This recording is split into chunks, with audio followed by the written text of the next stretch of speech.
네, 사랑하는 성도 여러분, 한 주 동안 어떻게 잘 지내셨습니까? 네, 주 예수 그리스도 안에서 은혜를 마음껏 누리셨습니까? 우리가 언제나 주님과 동행하는 삶들을 살아가기를 원합니다. 예수 그리스도가 내 삶의 주인이심을 고백하며 그 고백을 내가 담아낼 때 놀랍게도 예수님께서 나를 들어서 그분 안에 뿌리 깊게 나를 뿌리내게 하시고 나를 세우시고 나를 온전케 하심을 경험하는 삶이 되기를 원합니다. 우리 사랑하는 성도 여러분, 혹시 연어를 좋아하십니까? 네. 이상하게 저는 생선회 같은 걸 참 좋아하는데 우리 평택 분들은 조금 이제 호불호가 많이 갈리시더라고요. 특히 연어는 좀 많이 느끼하기 때문에 호불호가 갈리는 음식 중에 하나입니다. 그래서 저는 그래도 연어를 좋아하는 편에 속하는데 이 연어라는 이 생선은 참 특이한 생선입니다. 이 생선은 처음에 그의 삶을 어디서 시작할까요? 민물가에서 이제 조그만한 하천에서 그 삶을 시작합니다. 그곳에서 아래로 있다가 깨어나고서 그가 자라는 성체가 되어서 어디를 향하여 가게 되죠? 바다를 향해서 가게 됩니다. 그래서 그의 삶의 대부분은 바다에서 지내게 됩니다. 한 6년에서 한 7년 정도를 바다에서 성체로 지내다가 마지막 생애를 다할 때 그가 어디로 오게 되죠? 그가 태어났던 그 하천으로 다시금 수많은 그 내려갔던 하천을 거슬러서 올라오는 생선, 이것이 바로 우리가 알고 있는 연어입니다. 사실 오늘의 이 말씀의 제목은 제가 좋아하는 가수의 말씀의 찬양이 아니죠, 노래의 제목을 조금은 따왔습니다. 흐르는 강물이 거꾸로 거슬러 올라가는 저 연어들처럼 이렇게 우리가 살아가는 삶이 우리 가운데 있으면 좋겠다라는 마음으로 이제 조금 말씀의 제목을 가져와 봤습니다. 우리는 이해할 수가 없습니다. 이 가사에서도 우리 가운데 그 이해할 수 없는 그 일, 그러나 이 연어는 그가 태어났던 곳을 향해서 반드시 돌아오려고 하고 반드시 돌아옵니다. 왜냐하면은 그곳에 또 다른 생명을 낳기 위함이죠. 우리의 고향은 어디일까요? 우리의 본향은 어디입니까? 여러분들의 고향은 어디이십니까? 저는 서울 사람인데 놀랍게도 저의 말투에는 서울 말보다는 경상도 말투가 더 많이 섞여 있을 때가 있습니다. 저희 아버지께서 왜 이렇게 사투리를 쓰냐고 뭐라고 하시던데 어떻게 하겠습니까? 본인한테 배웠는데. 서울 사람이지만 경상도 말투가 더 많은 것은 어떻게 할 수가 없는 것 같습니다. 어쨌든 저희의 고향은 서울인데 여러분들의 고향은 어디이십니까? 이 고향을 떠나서 우리의 본향은 어디일까요? 우리의 본향은 하나님 나라입니다. 우리는 그 하나님의 나라를 향하여서 지금도 날마다 매일같이 이 연어가 강물을 거슬러 올라가는 것처럼 우리가 그렇게 걸으며 나아가기를 원합니다. 오늘 그 삶이 무엇인지를 말씀을 통해 우리가 한 번 더 살펴보기를 원합니다. 골로새서 2장 8절에 이렇게 우리 가운데 말씀하여 주고 있습니다. 우리 한번 같이 함께 한 목소리로 읽도록 하겠습니다. 누가 철학과 헛된 속임수로 너희를 사로잡을까 주의하라. 이것은 사람의 전통과 세상의 초등 학문의 따름이요 그리스도의 따름이 아니니라. 우리 가운데 철학과 헛된 속임수로 우리를 사로잡아서 우리를 넘어뜨릴까 봐 주의하라라고 우리 가운데 말씀하여 주고 있습니다. 이것은 무엇이라고요? 사람의 전통과 세상의 초등 학문이다라고 우리 가운데 말씀하여 주고 있습니다. 이 초등 학문은 무엇입니까? 모든 것을 기본하고 있는 가장 기초적인 학문입니다.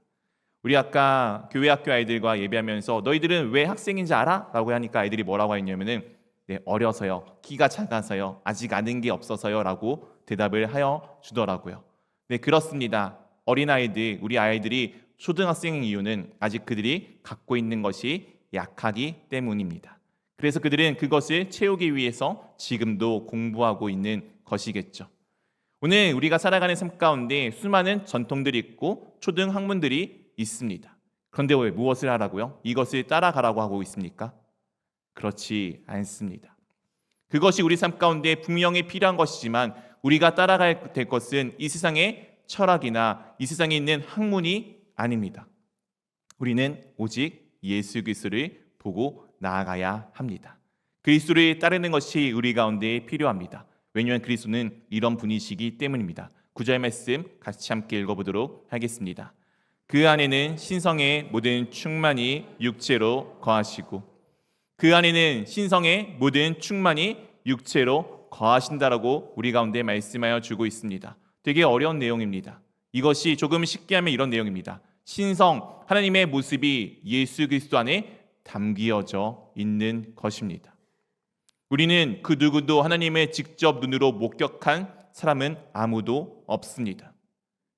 그렇기 때문에 하나님의 뜻에 살아가는 방법이 무엇인지도 우리는 알 수가 없습니다. 물론 말씀을 통해 간접적으로 알 수 있지만 직접 우리가 그것을 경험해 보지 않았기 때문에 그것을 향해 나아가는 데는 참 많은 어려움이 있습니다. 그리고 놀랍게도 이 세상에 있는 그 누구도 하나님의 뜻에 온전하게 삶을 살아낸 사람이 단 한 명도 없습니다. 오직 예수 그리스도 한 분만이 그것을 이루어 주셨습니다. 오늘 예수님께서는 우리 가운데 그렇게 하나님 뜻에 순종하며 살아가는 삶, 하나님의 뜻에 합당한 삶이 무엇인지를 직접 우리 가운데 자신이 삶을 살아내심으로 보여주셨습니다. 오늘 이 신성의 모든 충만이 육체에 거한다는 것은 하나님의 모습이 예수 그리스도 안에 담겨져 있음을 우리 가운데 말씀하여 주는 것입니다. 하나님을 만나고 싶으십니까? 하나님이 누구인지 궁금하십니까? 예수 그리스도를 만나십시오. 예수 그리스도를 힘써 아십시오. 그러면은 하나님이 어떠하신 분인지를 알게 될 것입니다.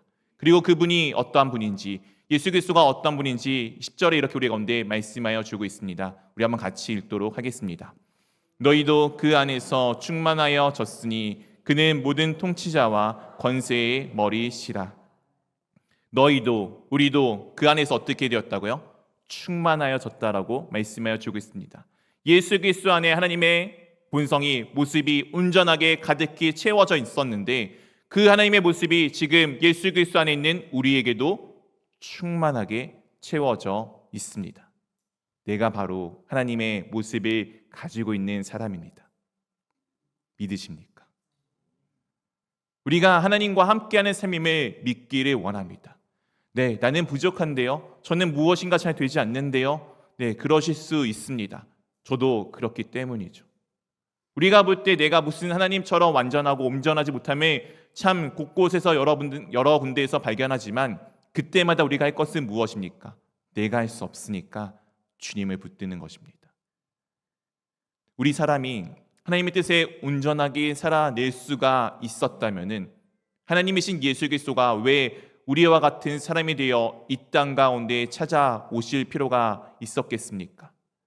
우리는 그 누구도 그것을 이룰 수 없었기에 하나님께서 직접 우리와 같은 사람이 되어주사 이 땅 가운데 찾아오셨습니다.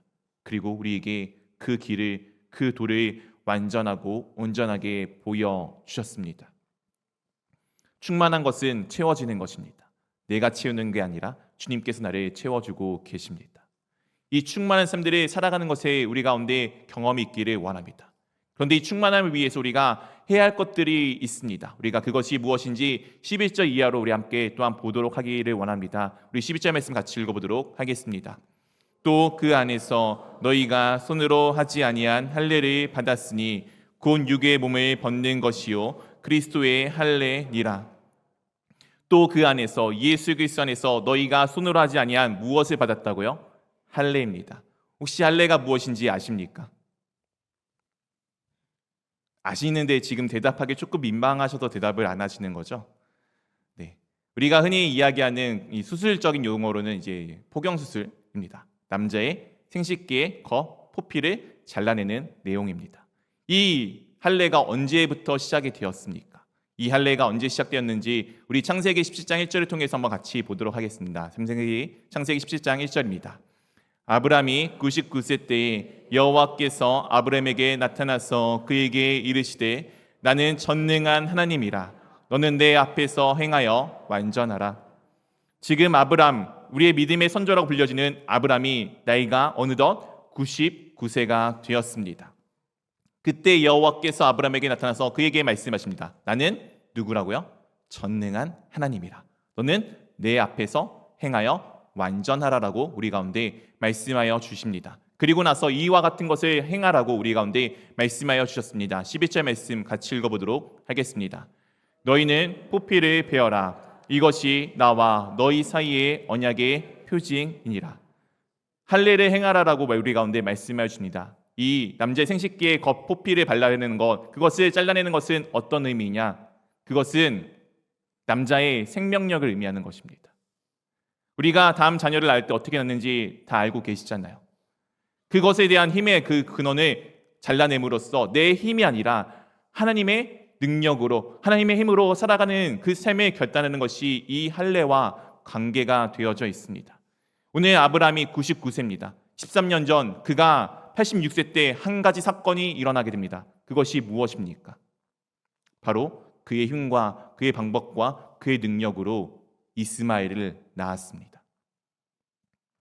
하나님께서 아브라함에게 계속해서 말씀하십니다. 내 몸의 날씨, 너를 통해서 내가 날씨가 있는데 너의 힘과 능력이 아니라 너가 나를 믿음으로써 그 일이 이루어질 것이라고 분명히 하나님께서 약속하셨는데 아브라함은 계속해서 자신의 방법을 강구합니다.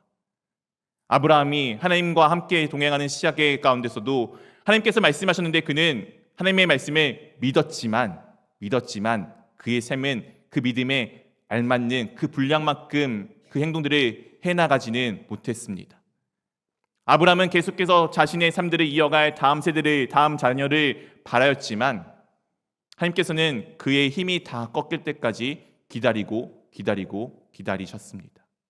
이 포피를 잘라내는 것은 그냥 단순히 어떤 정결함을 위해서, 어떤 깨끗함을 위해서 하는 행동이 아닙니다. 이것은 내가 할 수 없음을 고백하는 것입니다. 하나님 앞에 내가 할 수 없음을 고백하자 그제서야 하나님께서 이 아브라함을 통해서 약속의 씨인 이삭을 그에게 주셨습니다. 아브라함은 그 전에 믿었으나 하나님의 말씀에 믿었으나 행동을 옮기지는 못했습니다. 끝까지 자신의 방법대로 자기의 생각대로 모든 것을 행하였습니다. 그런데 어느덧 아브라함이 그렇게 하나님 앞에 엎드려지고 자신이 할 수 없음을 고백하고 자신이 아무것도 할 수 없는 무능한 삶을 온전하게 고백하자 그가 그 믿는 그 믿음을 따라 살아가는 삶이 되어지기를 시작합니다.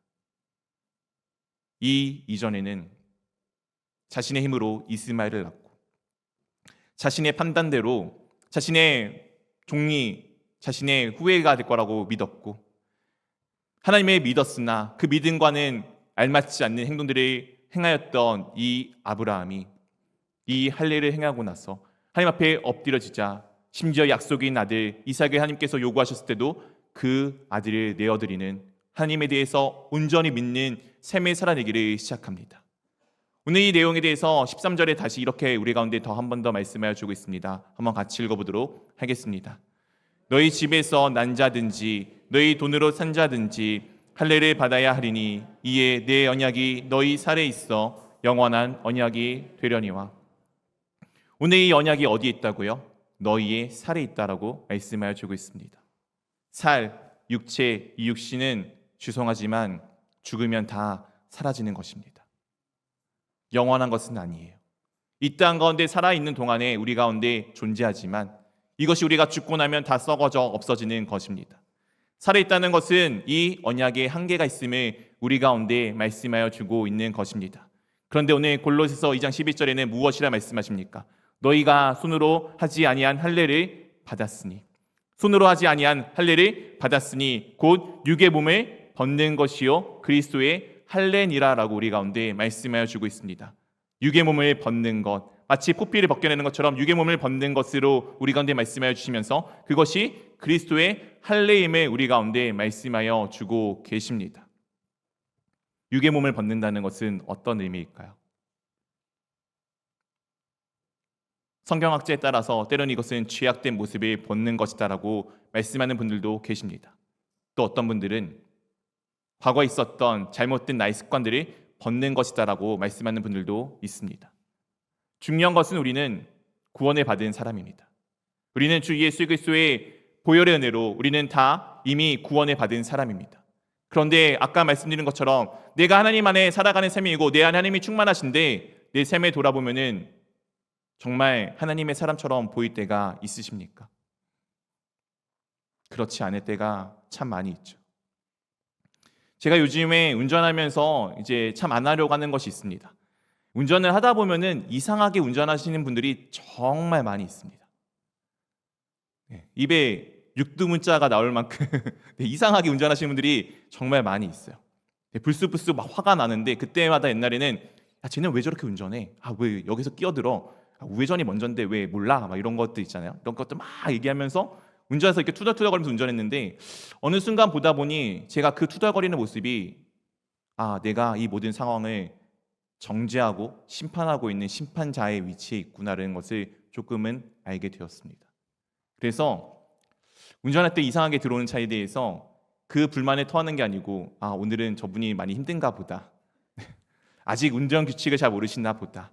라고 이해하려고 조금 많이 기도하며 노력하고 있습니다. 쉽지는 않아요. 잘 안 됩니다. 그런데 일부러 그렇게 해요. 왜냐하면 내가 무언가 판단하는 자의 위치에 서기를 원치 않기 때문입니다. 우리는 여전히 구원받은 자지만 여전히 옛날에 갖고 있었던 여러 가지 습관들을 가지고 있습니다. 이 습관이 우리가 지금 벗어야 할 필요가 있어요. 이 습관을 벗기 위해서 우리가 어떻게 해야 되냐? 제가 아까 운전할 때 무엇 한다고요? 기도합니다. 운전대 잡기 전에 기도하고 가는 순간 기도하고 도착지까지 계속해서 상황마다 기도합니다. 제가 지난주에 베트남에 다녀왔더니 우리 교회가 또 한 주 동안 각자 가정에서 예배를 드렸잖아요. 제 목양실 들어갔는데 제가 그렇게 코가 예민하지 않는데 이상한 냄새가 나는 거예요. 목양실에서 뭔가 조금은 역한 냄새가 무언가 썩는 듯한 냄새가 나는 겁니다. 그래서 제가 일주일 동안 아무도 안 써서 그런가 보다 하고 한번 조금 청소를 했는데도 계속해서 나는 거예요. 근데 이상하게 진짜 신기하게 우리가 또 한 주 동안 이제 주중에 예배를 드리고 금요 기도회가 끝나고 딱 제 목양실 들어갔는데 정말 신기했습니다. 이상하게 향기가 나더라고요. 그게 진짜인지 가짜인지 모르겠지만 제가 그걸 통해 알게 된 것은 무엇이냐? 주님 앞에 내가 기도하는 삶을 놓치면은 내 삶이 어떻게 되는 것을 보게 되었습니다. 주님 앞에 기도하는 삶을 놓치면은 나는 역한 향기를 내는 존재가 되는구나. 그런데 그 기도를 놓치지 않으면은 나는 예수 그리스도의 향기를 내는 사람이 될 수가 있구나를 배우게 되었습니다. 이 육체에 이 몸에 벗는 것 어렵습니다. 우리는 참 바쁜 삶을 살아요. 우리는 참 분주한 삶을 살아갑니다. 그렇기 때문에 우리는 죄송하지만 기도하거나 말씀 볼 시간이 참 부족합니다. 그런데 그때 해야 됩니다.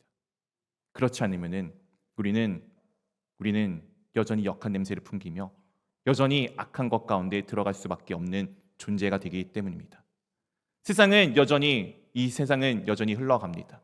우리는 이 세상에 거슬러서 강물을 거슬러 올라가는 연어처럼 그 생명을 향해 고향을 향해 거슬러 올라가는 연어처럼 우리는 하나님께 기도함으로 붙들림 받음으로 그 시대를 거슬러 주 하나님께 나아가야 할 필요가 있습니다.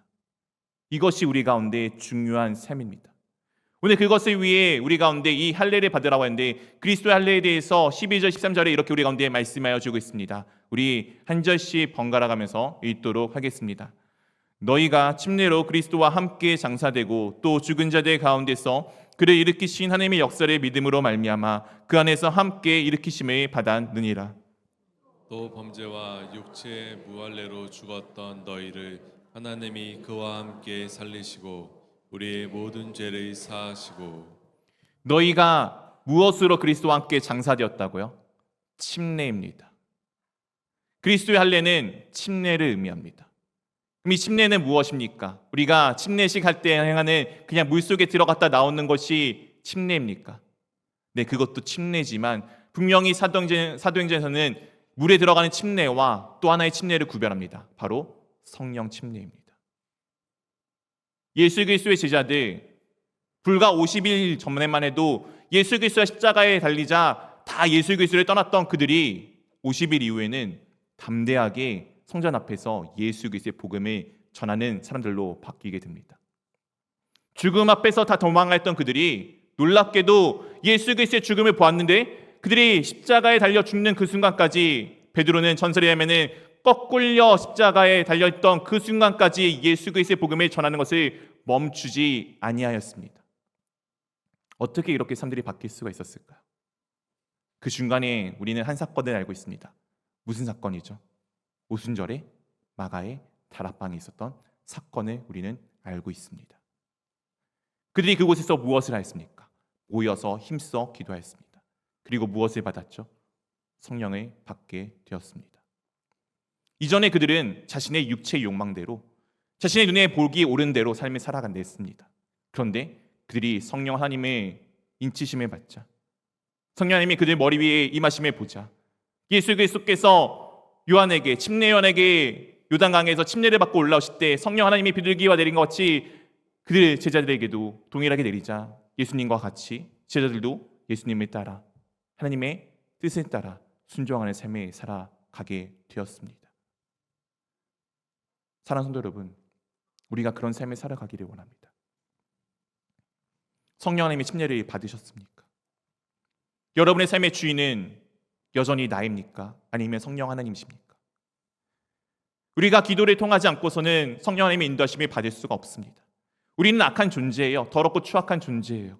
단 한 주만의 기도만 해도 그렇게 하지 않아도 내 삶이 얼마나 어그러지는지를 보았는데 우리가 어떻게 기도를 놓칠 수가 있겠습니까? 기도를 놓치지 않기를 원합니다.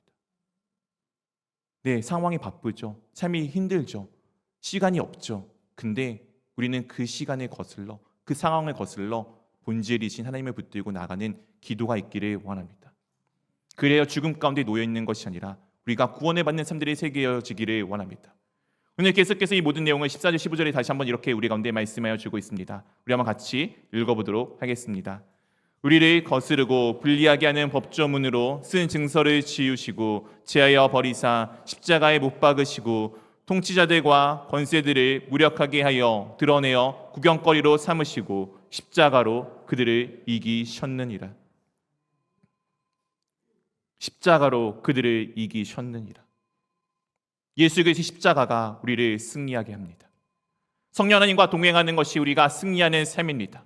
우리는 사실은 세상의 수많은 권력에 굴복합니다. 그것이 진짜인 것 같고 그것이 참된 것 같아서 그 앞에 굴복하지만 오늘 분명히 우리 가운데 말씀해 주십니다.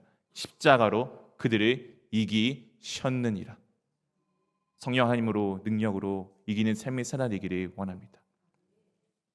세상의 그 흐름을 거슬러 본향인 우리의 하나님의 나라를 꿈꾸며 오늘도 살아내는 삶이 되기를 원합니다. 그리하여 세상의 구경거리가 되는 것이 아닌 예수 그리스도를 전하는, 세상의 복된 빛을 전하는 주의 자녀가 될 수 있기를 주님의 이름으로 축원하고 부탁드립니다.